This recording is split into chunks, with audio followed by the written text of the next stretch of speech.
Alrighty, everybody. I just got our okay to start our planetarium show. So I'm going to be putting away our space trivia questions because now we're going to be heading into the unknown.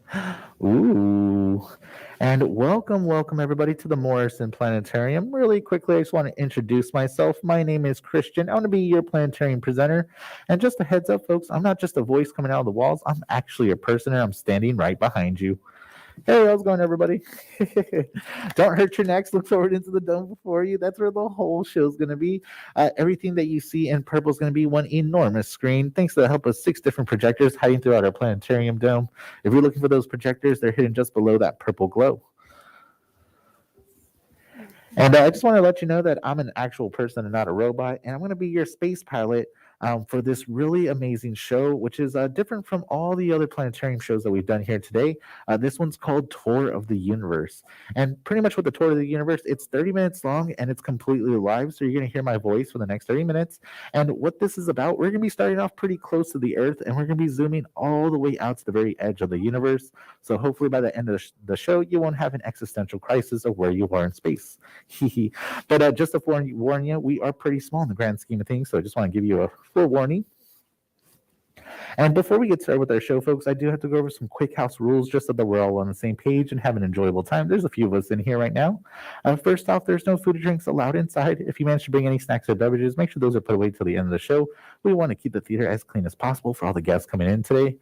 Also, if you happen to have any cell phones, smartwatches, tablets, anything that produces really bright white light or loud sound, now's the time to turn them off, put them away for the next 30 minutes, as these could be very distracting, not only for you, but also for the folks sitting behind you. Really takes away from the planetarium show.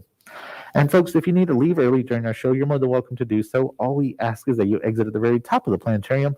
That's where you're going to find the exits before, during, and after the show. So always make your way up the stairs. Although if you're a person that has trouble climbing the stairs, we understand the stairs are very steep. So once the show wraps up, finishes, just remain seated for a little bit longer. Then we'll have a staff member come by to escort you to a lower exit. And last but not least, folks, this show is very immersive thanks to our 75-foot dome above us. If at any point during the show you start to feel overwhelmed, you start to experience motion sensitivity, there's a really quick and easy trick to ground yourself. All you got to do is close your eyes, take a few big deep breaths, and your brain will remember that you're sitting in a planetarium in San Francisco and not hurtling across the universe, at least not more than the usual. Hee hee hee. And also, folks, if you're traveling from afar and you want to rewatch this show, you can always go to the Morrison's Facebook page, or you can go to the California Academy of Sciences YouTube channel, and you can find this show that we're about to do right now there. So if you want to show friends and family, you're more than welcome to. But with that being said, it looks like we're ready to go. So I invite you all to sit back, relax, and let's begin our tour of the universe.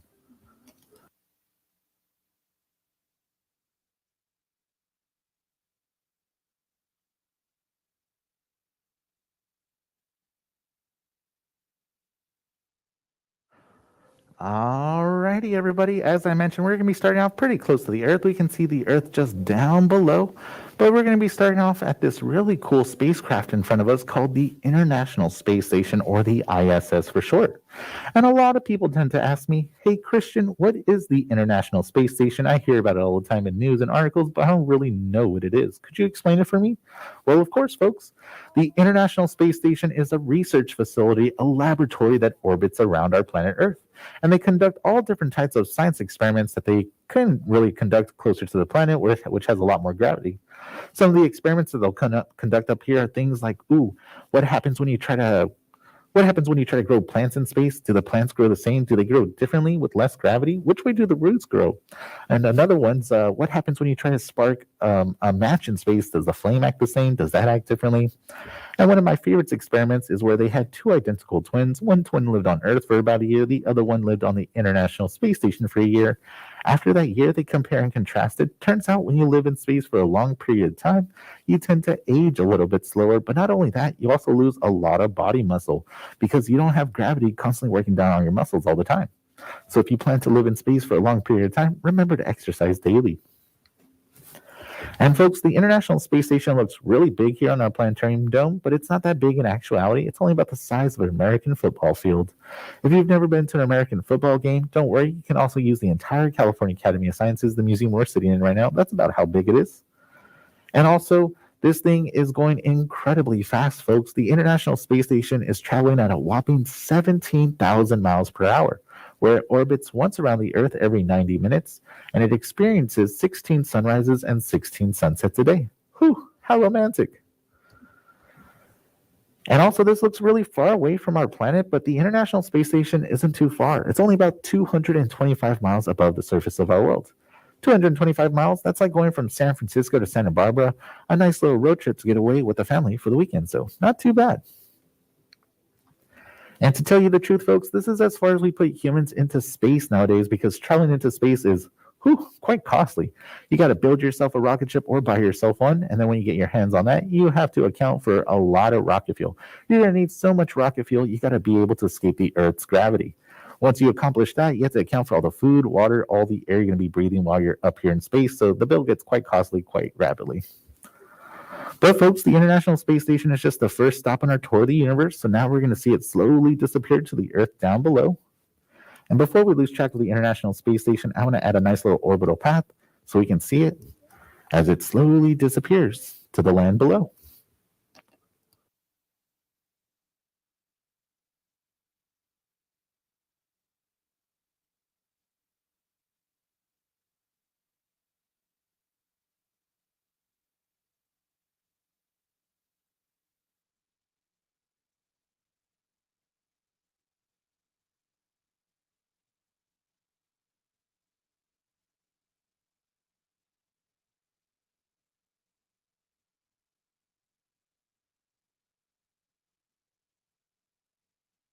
Alrighty, folks, we're now looking down at our entire planet, and I want to let you know that the space program that I'm using here in the Morrison Planetarium is something that you can go home and download, and you can fly through space just like how I am, and it's a whole lot of fun. The space program that I'm using in here is something called OpenSpace. So if you go to your favorite search engine on the internet, type in OpenSpace project, you'll come across the link where you can find the download, and it's a whole lot of fun. But I do want to let you know that OpenSpace is not entirely finished. It's in its beta phase. So we may come across a few bugs and glitches. If we do, I'll point them out. Hopefully we can look past them. And also, folks, OpenSpace uses a whole lot of processing power. So if you have an older computer or older computer may overwhelm that computer for you. But if you got something new or a gaming computer, give it a try. It's a whole lot of fun. But also, if you're a person like me that doesn't want to download anything, you just want to go to our website and just fly through space, we also have another great alternative called NASA's Eyes. So go to your favorite search engine, type in NASA's Eyes, like the human eyeball, and you can fly through space without having to download anything, and it's so much fun. But again, we have OpenSpace Project and NASA's Eyes. But now that we have a nice sense of what we're using here in the planetarium dome, let's make our way over to our nearest natural neighbor to us in space, the moon. Now, folks, we humans have been to the moon before, but that was a while ago. That was between 1969 and 1972, thanks to NASA's 6 Apollo space missions that brought a total of 12 incredibly lucky guys to walk on the surface of the moon. They got to conduct some science up here, and of course, they had some fun as well. They got to play some golf. But again, last time we sent humans to the moon was 1972, a little more than 50 years ago or so. But don't worry, folks, we humans are making a return trip back to the moon in the next few years, thanks to NASA's new space mission called Artemis. Pretty much with NASA's new space mission, NASA wants to send humans to Mars, but before we send humans deep into our solar system, we got to figure out exactly how we're going to live out here in space. So the moon is the perfect stepping stone to figure out all the logistics, how we'll be doing that. And what's even more amazing is that NASA is going to be sending the first woman to the moon, but not only that, they're also going to be sending the first person of color to the moon. But not only that, they're also going to be setting up lunar bases throughout the moon. Pretty much our technology has greatly improved in the last 50 years, and we're able to conduct a lot more science in a much more compactable size. And one place that we want to set up a lunar base is the south pole of the moon, because we have come across a lot of ice, and ice is going to be very useful for setting up lunar bases. And we may want to set up lunar bases at other points of interest. Maybe we want to go look at the deepest crater on the backside of the moon at Aiken Basin Crater, or maybe we want to go take a look at some collapsed lava tubes. But again, we humans should be heading back to the moon in the next few years, so look out for any news about Artemis. And folks, when we look at the moon here on Earth, sometimes the moon feels incredibly close to us. Feels like you can reach out your arms and touch it, especially when it's close to the horizon. But the moon's about 240,000 miles away from the Earth. 240,000 miles? Some of the adults in this room may have a car with that many miles on it. And if you take better care of your car than I do, you can even imagine driving to the moon if you drove for about 4 months nonstop. Although I wouldn't recommend it, the roads out here are poorly maintained. And from here on now, folks, we're going to need to use a more useful measuring stick because at this scale, using miles is kind of like using inches to describe the distances between cities because space is so big. So astronomers use a more convenient measurement known as light speed. And light travels at a mind-boggling speed of 187,000 miles per second. That's roughly about 300,000 kilometers per second. So while it took the astronauts more than 3 days to reach the moon, traveling faster and farther than any human has done so since, it only takes light 1.5 seconds to cross that distance at the speed of light. That's kind of like a short pause in conversation. But at last, folks, it's time for us to leave the moon behind. So everybody say bye-bye, moon. We'll see you later. So cute. I love that part. And now, folks, we're going to start to see the moon and the Earth in their orbits as they start to slowly fade away. In fact, before we lose track of the moon, I want to add some nice little planet trails because we can easily lose stuff out here in space.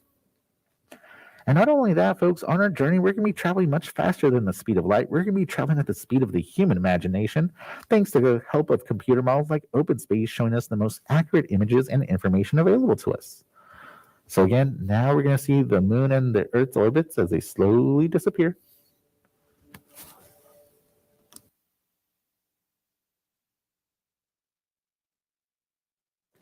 And now, folks, the nearest star to us, the sun should be coming into view. So here comes the sun. Do. And folks, the sun is incredibly far away from us as well. So again, we're the third rock from the sun. So 1, 2, 3, that's us. There's the sun. The distance between us is about 93 million miles. Whew, 93 million miles, that's a good distance away. But in terms of speed of light, that's not too far. In order for sunlight to travel that distance all the way to the Earth, it only takes sunlight about 8.5 minutes at the speed of light. Not too bad, only 8.5 minutes. But now that we have a nice bird's eye view of our solar system, let's get a quick refresher of what's in here, shall we? There's a lot of good stuff. So, of course, right in the middle of our solar system is our star, the sun. The closest planet to the sun, we've got Mercury. Then we have Venus, and then Earth, that's us, and then Mars. These are the rocky terrestrial planets. These are places where we can actually land a spacecraft on. And then past the orbit of Mars, we have this really cool thing called the main asteroid belt. And this is what it would look like if I highlight all the asteroids in our asteroid belt. There is a lot of them. And then past the asteroid belt, we have the really big planets, the gas giants, the Jovians. We've got Jupiter, the biggest of them all, Saturn, famous for its rings. And then we have our icy gas giants. We've got Uranus, the funny one, and Neptune. And of course, we can add everyone's favorite and lovable dwarf planet, Pluto. So here comes the orbit of Pluto on screen.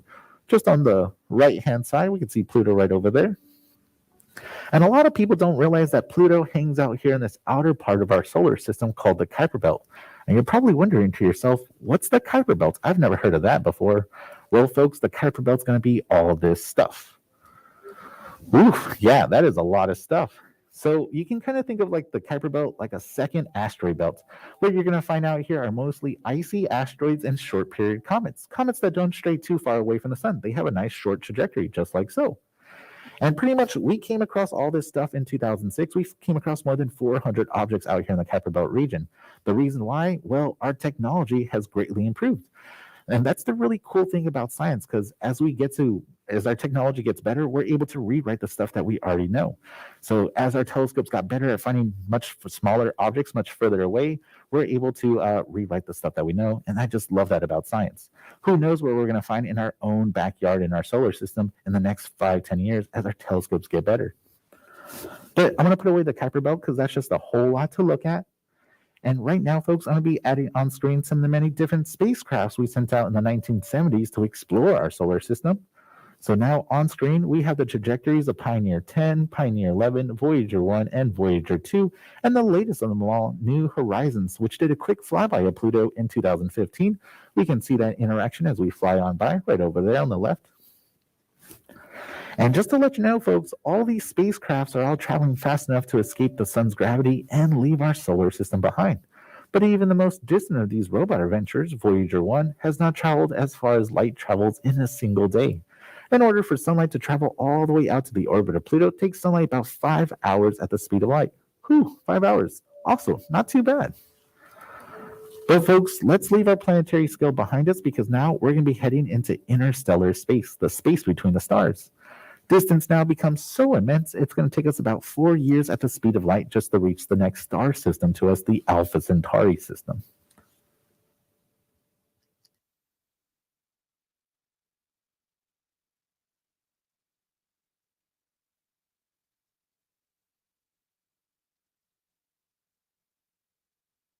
And folks, Alpha Centauri is going to be the star system on the right-hand side. So we're right in the middle, center and focus, and a little bit to the right, you can see a star moving pretty close to us. That's Alpha Centauri right over there. So 4 years at the speed of light just to reach the next star system to us. But that doesn't really put into perspective of how long it would take us humans to travel that distance.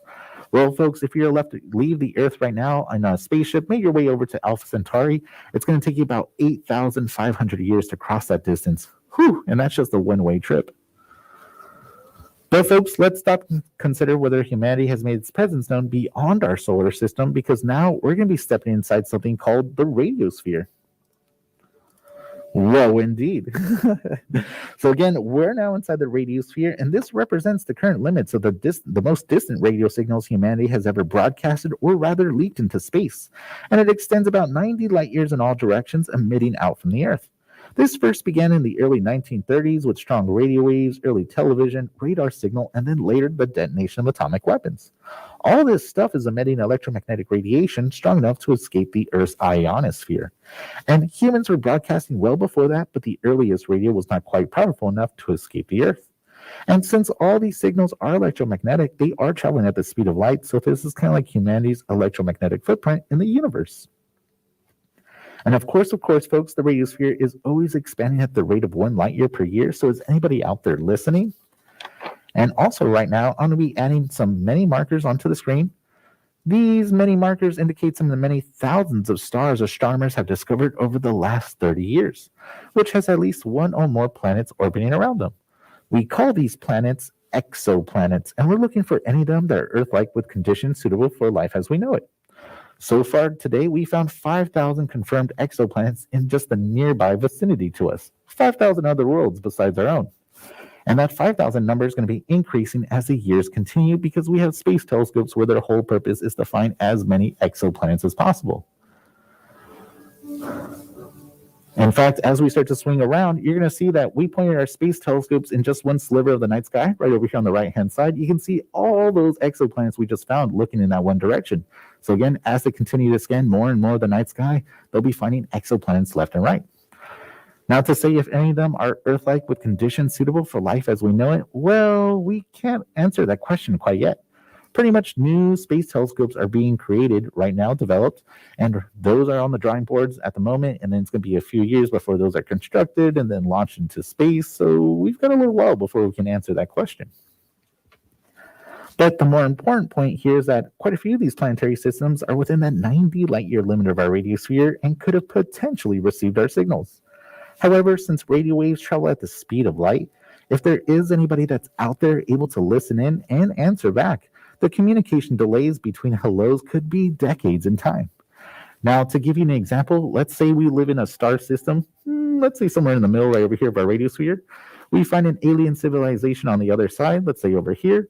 We shoot them a text message. We say, hey, we live in this part of the night sky. It takes 60 years to get to them. They listen in, answer back another 60 years. Folks, that is a 120-year conversation in the making. Whew, and I can barely wait for a text message from my friend. But of course, folks, planetary systems beyond the radiosphere more than 90 light years away have not heard from us yet, but eventually they will, as the radiosphere is always growing, but it becomes weaker as it does. And for now, I'm going to be putting away our exoplanet markers, but I'm going to leave our radiosphere up on screen. As huge as humanity's electromagnetic footprint is, it is nothing compared to our Milky Way Galaxy. So keep your eyes on that radiosphere.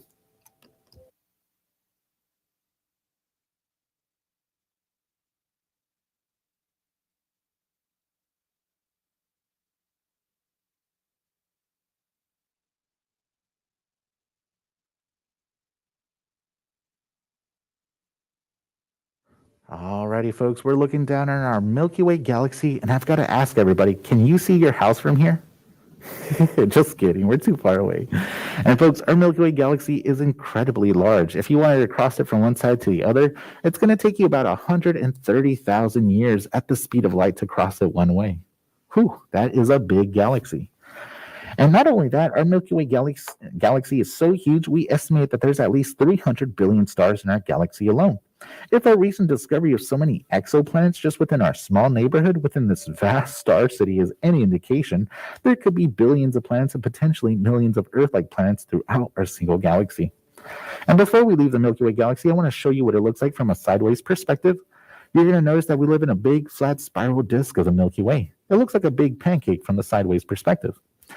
And this is important because, for one, when you look up into the night sky, you probably heard someone say, hey, look, you can see the Milky Way from here.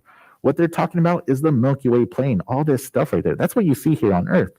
But this is also important because when you're an astronomer or scientist and you want to learn about the universe, it's so much more easier for you to point your telescopes galactically north and galactically south instead of looking through the plane of the Milky Way, which has planets, stars, gas, debris, nebula, things that block your view of the universe. So again, we like to point our telescopes galactically north and galactically south. Just keep that in mind, and that's going to come important in just a little bit.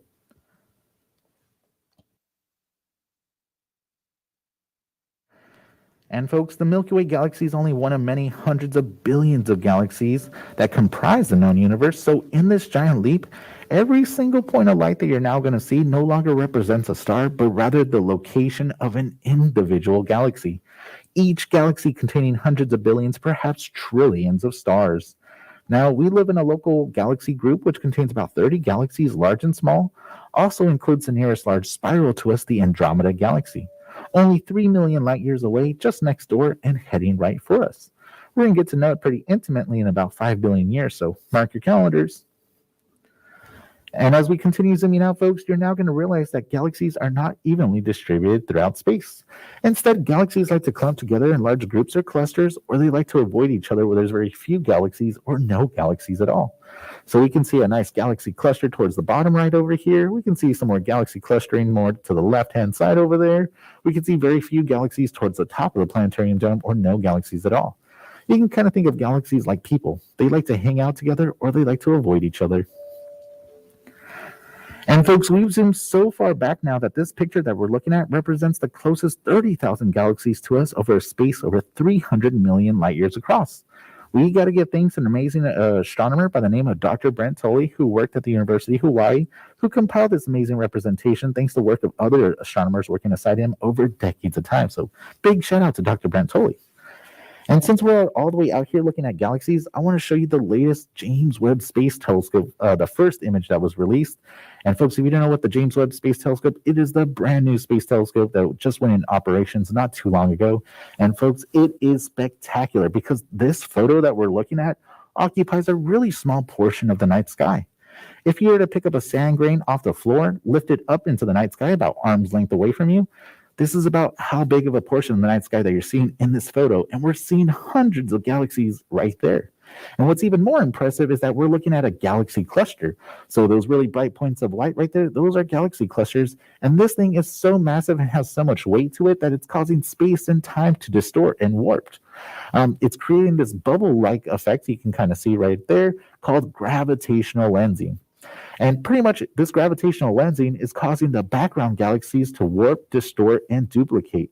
So on the bottom left, you can see some nice galaxy distortion. On the right-hand side, you can see a little bit more, and a really good one on the top right-hand side right there. But what's even more impressive is that this photo that you're looking at took the James Webb Space Telescope only 12 and a half hours to produce, compared to the Hubble Deep Field image, which took 21 days. Whew. Our technology is greatly improving, folks, and I cannot wait to see what other images that it'll be releasing in the years to come. But for now, let's get back to our tour of the universe. I'm going to put that image away. And now, folks, we have automated systems that are mapping even the most distant galaxies. So now, folks, we're about to see the very large-scale structure of the universe.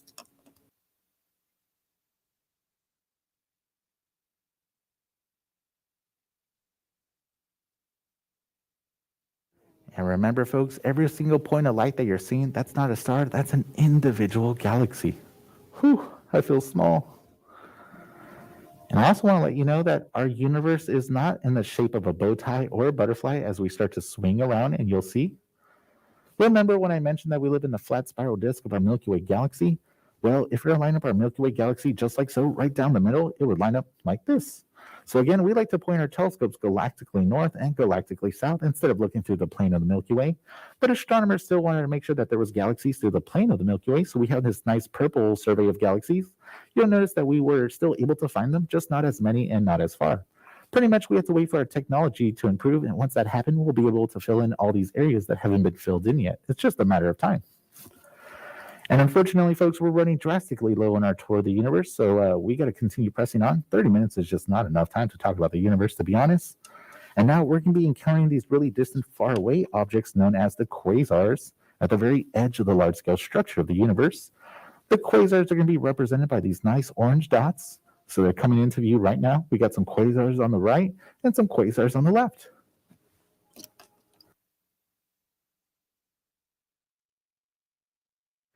Now, folks, quasars are short for quasi-stellar radio sources, and these blazing objects are all billions of light years away. So now we're looking so far back in the depth of time and space that the most distant quasars represent the universe at a much earlier age. We're nearing the very beginning of galaxy formation. In other words, what the quasars are viewing as sort of awkward, gawky teenage version of the universe, and before there was a teenager, there was a baby. So let's press back to a time before quasars, before planets, stars, and even galaxies began to form. Folks, we're about to see the very edge of the observable universe.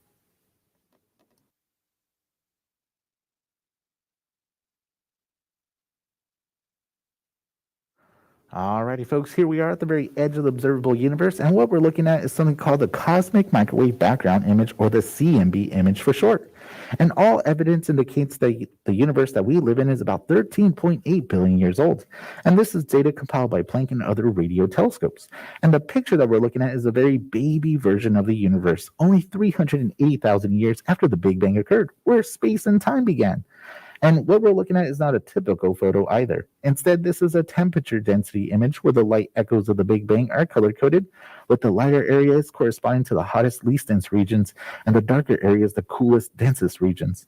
These fluctuations in temperature and density are extremely tiny. They vary no more than 1 part per 100,000. But these really tiny differences eventually gave rise to that large scale structure of the universe that we saw moments ago, that clumping and clustering of galaxies everywhere. Figuring out just how that happened is one of the larger challenges for cosmological research today. Though our view here is of the outer edge of the known universe, folks, the earliest light visible to us, that radiation actually persists all around us. It permeates the universe, stretching and cooling as the universe expands over billions of years of time. But, folks, we traveled as far back as the law of physics can physically allow us to go, so we only have one direction left to go, and that's going to be back towards planet Earth. So let's find a nice entry point through all these quasars and galaxies, and let's make a return trip back to planet Earth, y'all.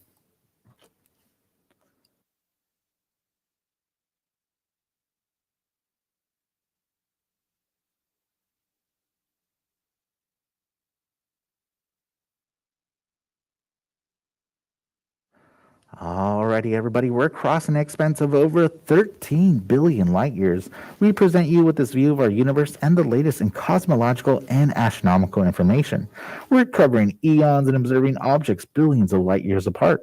And we live in a golden age of astronomy with new generations of telescopes and spacecrafts that are extending the reaches of our eyes, preparing for the eventual race between the advancement of technology and the accelerating expansion of the universe. And with that thought, I want to remind you all that astronomy is for everyone. You don't need to be a rocket scientist to enjoy the beauties and wonders of our universe. All you need is the night sky, and if you can, get away from the lights of our cities and look up. Even a good pair of binoculars makes for a decent first telescope, and there's astronomy clubs all around the world that invite people just like you to peer into their telescopes and see into the great beyond, allowing you to partake in the wonders that our universe has to offer. Now, astronomy as a hobby can offer an endless supply of satisfaction, and I do hope you'll join us, those who dream amongst the stars. But it looks like we made our way back into our Milky Way galaxy. We're heading straight for that radiosphere.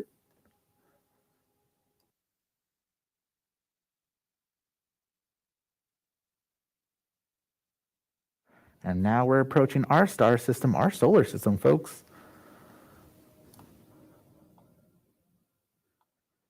And now we're about to pass those spacecrafts we sent out in the 1970s to explore our solar system, passing the orbit of Pluto and the Kuiper Belt. And we're making our way to the third rock from the sun, our homeworld, planet Earth. All the people that we know today, everybody we ever learned in history, all resided and lived on this one planet. And it looks like we're about to pass the orbit of the moon, the furthest we've ever sent humans out into outer space. And as we make our final approach back to planet Earth, folks, this is going to be the end of our Tour of the Universe show. And I want to thank y'all for stopping by and watching it with me today. I hope you did enjoy it. But hey, look at that. We made it back home safe and sound, back to planet Earth. And with that being said, folks, that's all for now. Thanks for stopping by, and I hope you all have a great time. Thank you.